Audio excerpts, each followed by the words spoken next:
Naku po, mukhang maghihimas-rihas ang isang nagpapakilalang sundalo at nagpapakilala rin na isang loyalistang vlogger. Kilala niyo siguro ito mga kababayan natin. Ito po si Epifanio Labrador. Lalo na sa mga miyembro ng Iglesia ni Cristo, ito kilalang kilala ito. Dahil grabe ito mambastos sa pamunuan, sa liderato, sa mga miyembro ng Iglesia ni Cristo. Kilalang ito.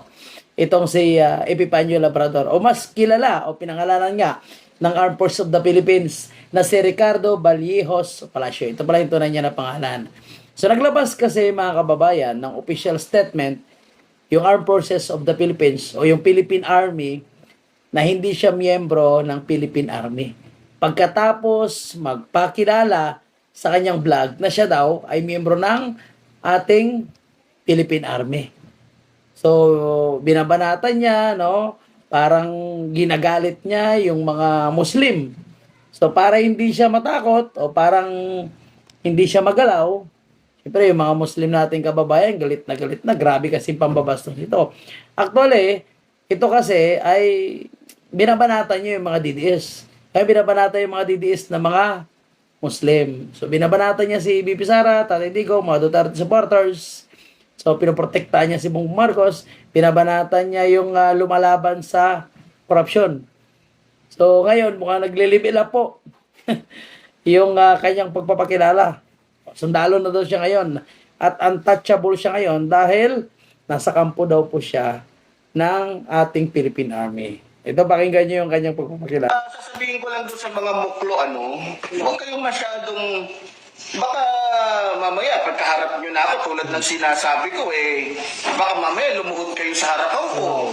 Huwag kayong masyado, lalong-lalo na yung mga mukhang gusgusin na mga muklo, na hindi man lamang marunong mag-ahit ng mga balbas, yung mga mukhang huwag nyo sayangin ang buhay ninyo. Ako na nagsasabi sa inyo. Huwag mong sasayangin ang buhay. Tsaka, kung magbabanta ka sa akin, eto, bibigyan ko na rin kayo ng kung gusto nyo malaman kung nasaan yung exact location ko, yan. Tingnan niyo yung suot niya. Yung suot niya is damit po ng Philippine Army. Sa lugar po ko ng Zamboanga, Sibugay, Ipil. Nasa bukid po ako ng Timalang. Doon ako umuwi palagi, Timalang. So, nag-request kasi yung aking CEO na para protektado ako, dito muna ako sa loob ng kampo dahil para makita yung kayabangan ng mga muklo na yan, kung kaya ba talaga nila ako, no? So, ngayon, sinasabi ko na sa inyo ngayon, Grabe, no? Sundalo ka, active ka, tapos maghahamon ka ng ganyan sa ordinaryo Pilipino. Palagay mo, yung CEO na sinasabi niya, papayag ba? Anyway, nag-claim na yung Armed Forces na hindi siya miyembro. Ay, tuloy tayo. Saan ako? Tingnan natin ngayon, ha? Tingnan natin, nagtatanong kasi, nasaan ka? No, tama address mo. O, tingnan natin. Kung talagang kaya nyo. Ha? O, mayroon pa nagpakita sa akin ng ang tawag nito?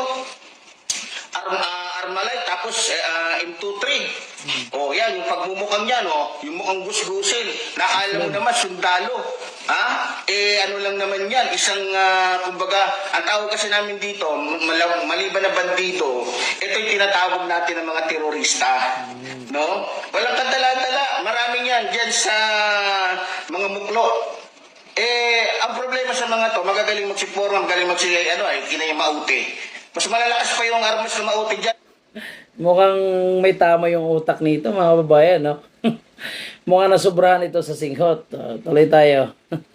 Yan, nung nagyabang sa pamahalaan, nung pinasok na namin, pinuntahan namin doon sa loob mismo ng Marawi, ano nangyari doon sa mga mayayabang na muklo? Di ubos. O di ngayon, nangamote sila. Sabi ko nga, pinagyayabangan ako sa armas na dala niya. Tingnan nyo, tinatakot ako. Hindi niya alam kung ano yung dinadala ko din. Itong dinadala ko, ayan nakita mo yan? Nakita mo na sa likuran ko? Sa tingin mo kaya pag tinira kita nitong aking tangkitigera, may matira pa sa'yo? Yan ang sinasabi po sa inyo. Puro yabang lang kayo, mga muklo kayo. Pero mga kababayan po natin, bawal na bawal to Yung magpapakilala ka na sundalo ka, tapos susuot ka ng uniforme ng sundalo or pulis. Bawal na bawal yan. Kulong yan, Brad.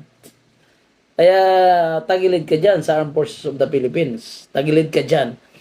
Yan, bawal na bawal yan. Papakilala ka pa, may suot ka pa. Kayo. Binigyan lang namin kayo ng pagkakataon na makahawak ng armas dahil nga sa nagmakaawa kayo sa pamahalaan na kung pwede, bigyan kayo ng armas para makatulong kayo. O para naman hindi sabing inaapi kayo ng pamahalaan, binibigyan kayo ngayon ng karapatan na humawak ng ganyan para makatulong. Pero hindi dapat ipagyabang, lalong-lalo na sa isang katulad ko. So, yun po mga kababayan po natin ha. So, balikan natin yung part na ito lang sasabihin ko sa inyo ha. Kayong mga buklo. So, dito tayo. Ayan po mga kababayan po natin. So, syempre nagpapakilala siya na siya daw po ay miyembro ng Philippine Army. Pero syempre yung Philippine Army mga kababayan po natin, hindi papayag dyan na gagamitin sa pananakot or gagamitin sa pagyayabang yung uniforme ng Philippine Army natin. So, ngayon mukhang tagilid ito, lalong-lalo na. Naglabas po ng official statement yung Philippine Army na hindi siya miyembro ng Armed Forces of the Philippines or hindi siya miyembro ng Philippine Army. So, ito kasi nasobra na ito ng confidence eh. Mayroon pa tayong nakitang mga video niya noon na may hawak siya na baril. Na pinagmamayabang niya na hindi talaga siya magagalaw. Dahil nga yung mga binabanatan niya, yung Iglesia, si Senator Marcolita, at lahat ng mga Duterte supporters. So ngayon, ang kanyang target naman ay mga Duterte supporters na Muslim, yung kanyang mga binabanatan. Ay alam naman natin yung mga kapatid nating Muslim, no? Hindi mo pwedeng banta-bantaan yan, takot-takotin yan, palaban yan. Kaya ngayong Mindanao talaga, sa totoo lang, hindi talaga nasakop yan ng lahat, no? May mga lugar na nasakop. Pero hindi talaga sila sumuko sa mga dayuhan. Lalo na kaya sa mga ganitong klaseng nagkukunwari lang na miyembro pala ng Armed Forces of the Philippines. Pero, dito siya ngayon tagilid.